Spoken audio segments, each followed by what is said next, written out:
Ladies and gentlemen, the play continues at the 2025 United States Disc Golf Championships live from Rock Hill, South Carolina. We are now at the 12:10 p.m. tee time, and first on the box from Watsonville, California, this is Manny Torres.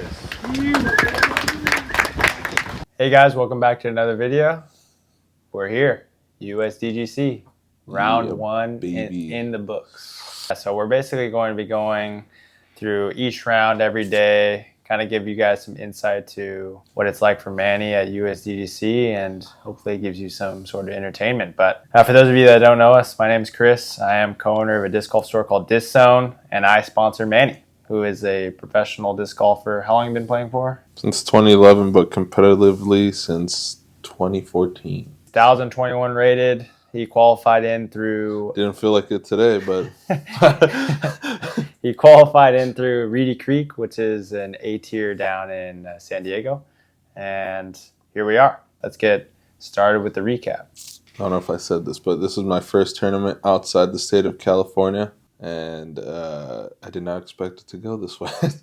So yeah, hole one. We teed off in some crazy right to left wind. I was up tee first. I was in between probably like three discs. Proxy, soft envy, or A2 sidearm. I ended up going with my proxy, and I threw it a little too high and drifted right. Kicked myself to like, what do you think, like 60, 70 feet? 75 feet, yeah. Like 75 feet, just laid it up, tap in three. Hole two, I went, during the practice rounds, I've been throwing DD2, so I went DD2 today and threw it a little low. Still just kind of I wasn't nervous, but not confident in my shot right there. So hole two, I ended up probably like middle of the fairway. Yeah, 180 feet out. 180 feet out. When A2 approached, made a 15-footer for par. Hole three, I knew I was going to go for the par. I don't think I'm going to be able to play that for a birdie unless it's in the... There's two pins now. One on the right, one on the left once you make the Mando. I went Halo, my MF Doom Destroyer. Huge hyzer. Landed pretty perfect. Second shot, I went Hex because I'm not trying to attack the green, and I did a hyzer flip straight. Got it past him out, the double Mando. Then right there, I was in between my Pyro and my A2, and it was like 180 feet. I made the decision to go like a soft Pyro, and I went a little too deep. Put myself just inside circle one, had an uphill putt at it, and missed it right. Yeah, that was probably the first actual bad decision of the round, I would say. First of many. Hole four, I've been going with my Champ TL3. I knew there was, again, right to left wind. I should have stabled up instead of trying to finesse something very straight flat or like a slight hyzer. And I kicked left. It missed the Mando. There's a Mando there. And from the drop zone, I proceeded to throw my beat up A2 sidearm and put it under the basket for a tap in four. Hole five, I went sidearm DD2. And it really looked like I committed to my shot right there. Yeah. I threw hyzer flip, hyzer to hyzer sidearm with the right to left wind. It's a big right to left wind. Put myself in a very perfect spot for like a huge hyzer. And I decided to go with my MF Doom Destroyer just on a huge hyzer. Threw it a little low, but with the right to left wind, it managed to go up and put me pretty prime time. Yeah. To attack the green from there. I was in between my Pyro and Firebird, and I went Firebird. I tried to finesse it, which I don't even know what I was doing there. I tried to throw it a little soft and have the disc just kind of work its way into the pin. It almost worked out, but if I had thrown it a little bit harder, I would have been probably inside circle for bird, but it trickled out of bounds, barely. Got a like 22 footer for par and made that. Hole six, again, I grabbed this time from the tee pad, I grabbed my beat up Firebird, which I've been throwing there pretty much perfect on that hole every time I've thrown it. On the clip, my backhand is like looking a little weird. Even Chris noticed that from like the very first hole or something. Any opinions on that? Yeah, it's interesting. It looked like Manny's throw normally looks pretty smooth and pretty fluid. Committed. And committed. I would say that when he was throwing, especially on hole 1. I can understand if there's a little bit of nerves, but especially on like hole 2 and hole 4, it looked like he was short arming it and not following through fully. Especially on like the first 6 holes, I would say that a good score, if you're like shooting really hot, would probably be like 3-4 down. Hole 6, you ended up throwing it pretty well. I would say you threw like a nice hyzer, nice hyzer, or like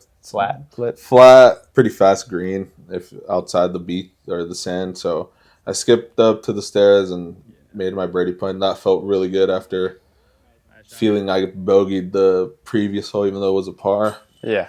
So stepping up onto hole 7, I knew I was going proxy and launched it. Yeah. I didn't even make the mouth, which was honestly very bad.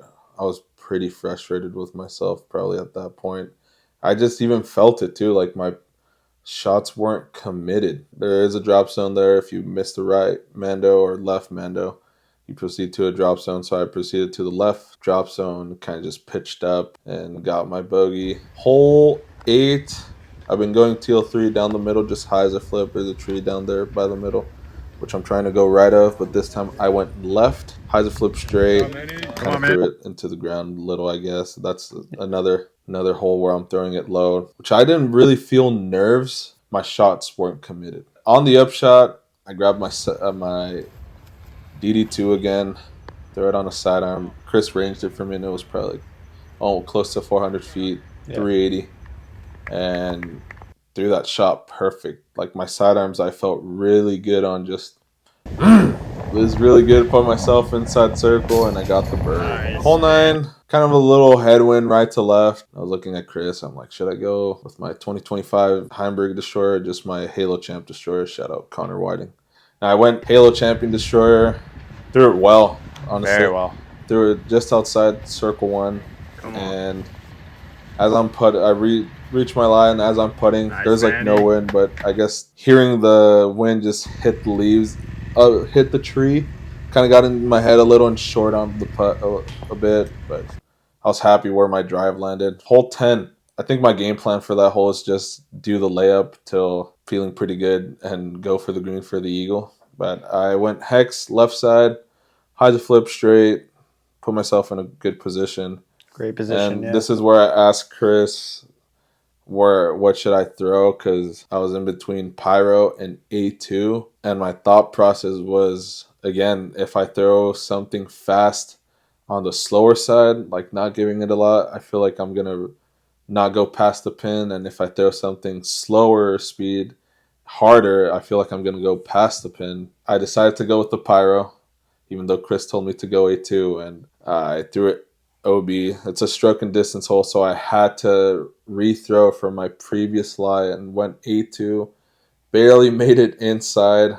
It's an interesting thing, just stroke and distance. Yeah, it's very interesting. It's because you could take a big number just like that. You can have a good round, and easily on one hole you mess up your upshot, go out of bounds, you have to rethrow. So I threw A2 this time, and I threw it short because I didn't want to go long, and I put myself 32 feet, as Chris said. I made the putt. That one felt really good because I only got a bogey there. It's interesting to note, besides stroke and distance rule, it's like you put a lot of stress on yourself. I mean, for myself, I played the Monday qualifier, and although it seems like pretty simple to shoot like a 250-foot shot, there's like a ton of factors. Like there's headwind on that hole. There's the ground play is kind of skippy. The inbounds is like really small. And if you land out of bounds, you're most likely not getting a skip.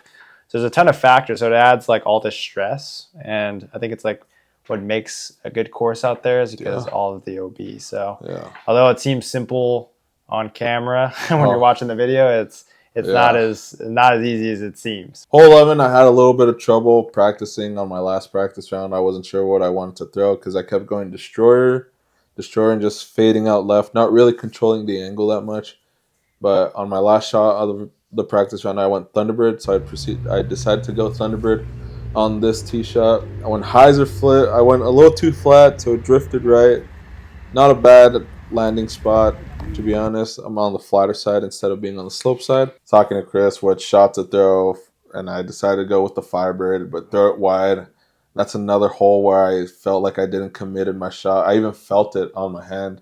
Just short armed it because it got a little skip and it just Yeah, I had a putt from the hazard and tap in 5. Hole 12. Chris kind of gave me a little talk, like, what was it that you said, Chris? Yeah, I told him that just based on the last few holes I'd watched, that there's a difference between making mistakes because of the skills you have versus making mistakes because you're nervous or because you're not committed. For everybody competing out there, everyone's capable. It's just about putting it on your scorecard, basically, like committing to your shot, and whatever happens, happens. So I'd say that was the little pep talk I gave to Manny right before hole 12. Yeah, so I grabbed my destroyer. It was like a right to left headwind, so not a good shot for the highs. I feel like I flipped it up and turned, and I was like, oh my goodness, there's OB over there.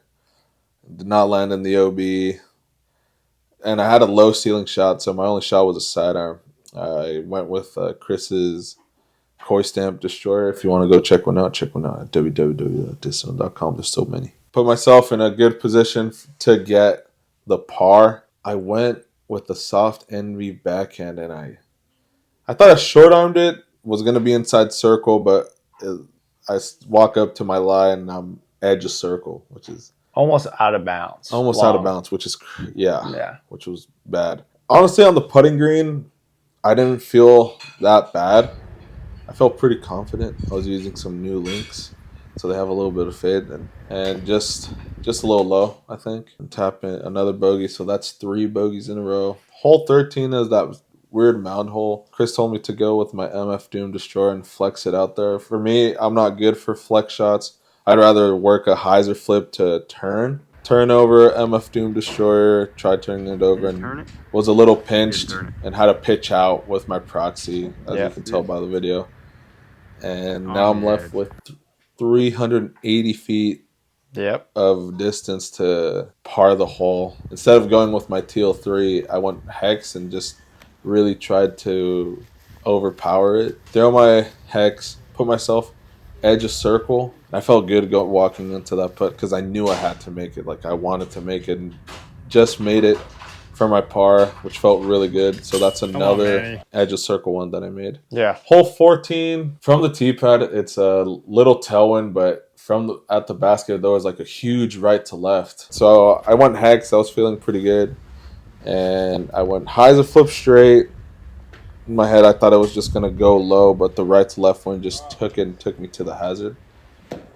And I had this long putt, circle 2 putt for par, and just a screaming right to left, just insane. And for right-handed putters, that's not the best wind. Not at all. Not at all. And I kind of imagine myself like I'm at Daylaw putting on hole 25 and trying to give it some juice to it with a slight ante because I wanted to just throw it lightly and have the wind kind of take care of it, and that did not happen. So that was another tap in bogey. 15, during my practice round, I went with a red Halo Destroyer and just had the flip in straight and really deep, and then I went second shot with my Thunderbird and made it. So I went with a Thunderbird and tried to just throw it harder, and I just absolutely threw that shot so bad. Went early left, had a pitch out, flat top Firebird on the hyzer backhand, went A2 on the ebb shot, tap in for another 5, and just felt so bad. Might have been the worst shot of the round for sure with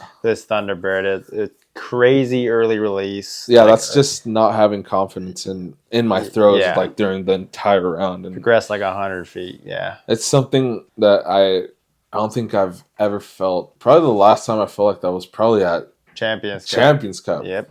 Another major that I got into.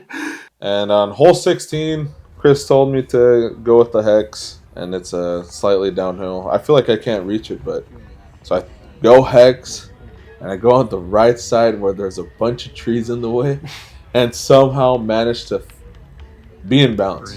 Filter through, be in My bounds. disc was going right at a freaking tree, and I was already waiting for it to kick right. I'm like, of course. I decided for Chris to just carry my bags from at the end of 15, and that kind of, I guess, it got a little weight off my shoulders. Put a pin high, about almost edge of circle. Yeah, again. 31 feet again. 31 feet, and felt pretty good, and made the putt dead center, and I felt really good Manny, let's go. after that. So 17. that hole is scary, especially with the wind on hole 1, which is right to left. So hole 17 is just straight headwind, and you got to throw a good shot there. I was in between my deflector and my pyro, so I went pyro, and it came out fluttery out of my hand going into the headwind, and I thought for sure it was going to go out, but then I thought it was going to go in, and it just went 20 feet past the pin. I got the bird there. So 18, I felt confident going with the mid because it was a left to right one, and I was hoping for my hex to just flip up, kind of ride a little, or just go dead straight. Threw it 2 left, flipped up good. Could have maybe sat, but I got some wood chips there.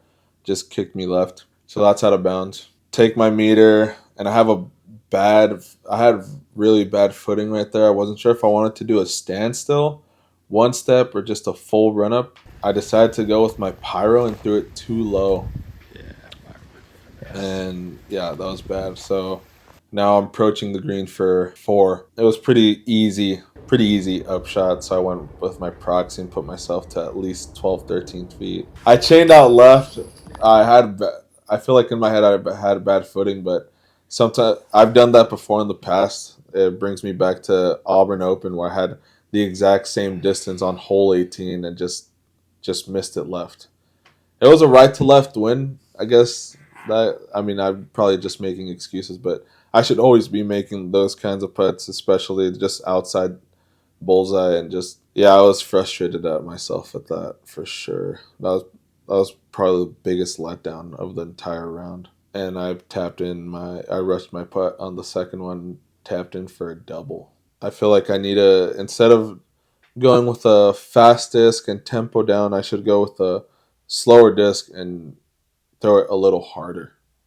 Thoughts, Chris? Yeah, I'd say that's a good thought process. I think for sure in the first 11, 12 holes, there was just a lack of confidence and lack of belief in his game plan. Mm-hmm. And I would say that compared to the guys on this card, shout out like Paul Kranz, Sullivan Tipton, and Kyle Creekhouse, I would say that Paul Kranz and Kyle Creekhouse were really, at least visually from a caddy perspective, were really good at displaying confidence in their throws and not necessarily caring so much about the result. For example, Paul Kranz on hole 2 and hole 3 went out of bounds off his tee shot, but he was being really aggressive, and that's his game plan. And he ended up saving par from hole 2 and made a fantastic shot on hole 3 to give himself a chance to save par.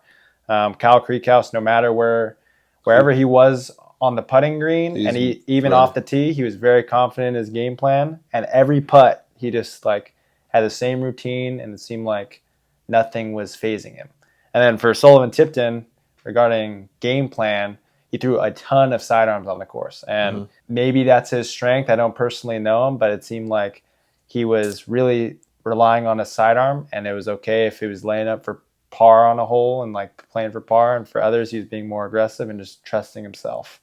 And I think that if you combine those two things, tomorrow Manny could do really well for round 2. But I feel like I know what I need to do now, which honestly I should know what I need to do on the first round, start of hole 1. I'm going to come in with a little bit more heat, a little bit more confidence. Yeah. So that kind of recaps round 1.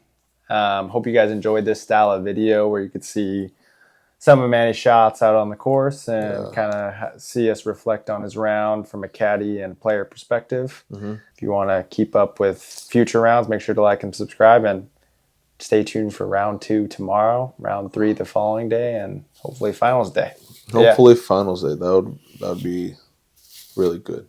But yeah, if you guys want to check out any disc golf stuff, I am a disc golf store owner. You can check out my website at www.discone.com. Up here. And I have a bunch of pre-owned discs, new disc collectibles. If you want to check it out, feel free. But yeah, make sure to stay tuned for Manny's round 2, and comment something down below. Something nice. Yeah, some words of encouragement. I've seen some comments. That's not okay. Thank you guys again for watching, and we'll see you guys in the next one. See you guys on recap round 2. Peace.